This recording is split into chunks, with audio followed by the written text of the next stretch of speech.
যে নির্বাচনটাকে উনি অবৈধ চাইলেন, সেই অবৈধ নির্বাচনের নির্বাচিত মেয়র হিসেবে নিজেকে ডিক্লারেশন চাইলেন।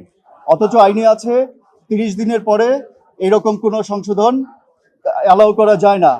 আমরা গতকাল শুনানিতে মহামান্য আপিল বিভাগকে আমাদের এই মামলার সমস্ত মেরিট তুলে ধরেছি।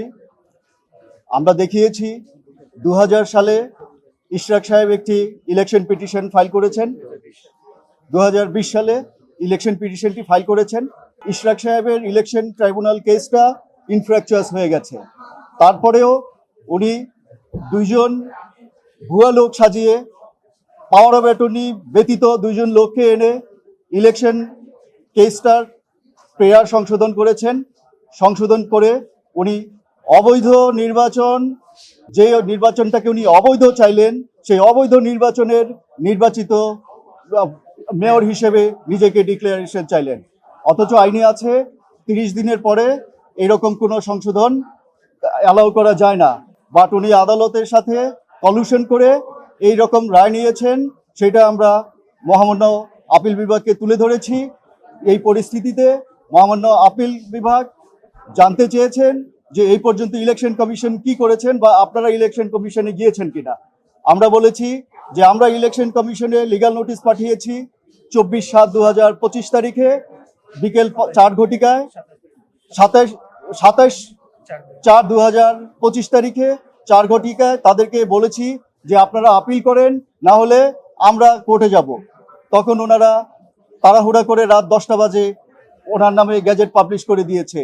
সেই জন্য আমরা আদালতে বলেছি, উভয় আদালতে বলেছি যে নির্বাচন কমিশন তাদের নিরপেক্ষতা হারিয়েছে।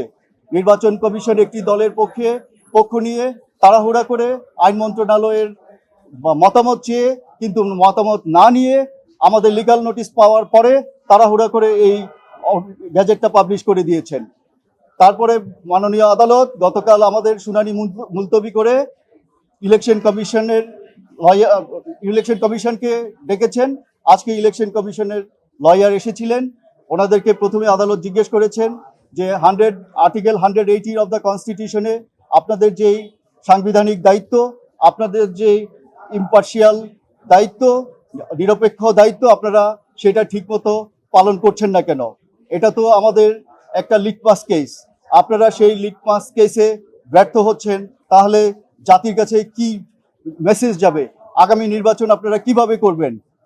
আপনারা কনস্টিটিউশনাল দায়িত্ব পালন করতে ব্যর্থ হয়েছেন। আদালত আরো বলেছে যে এত বড় বিল্ডিং করে রেখেছে কি শুধুমাত্র হাওয়া খাওয়ার জন্য নাকি?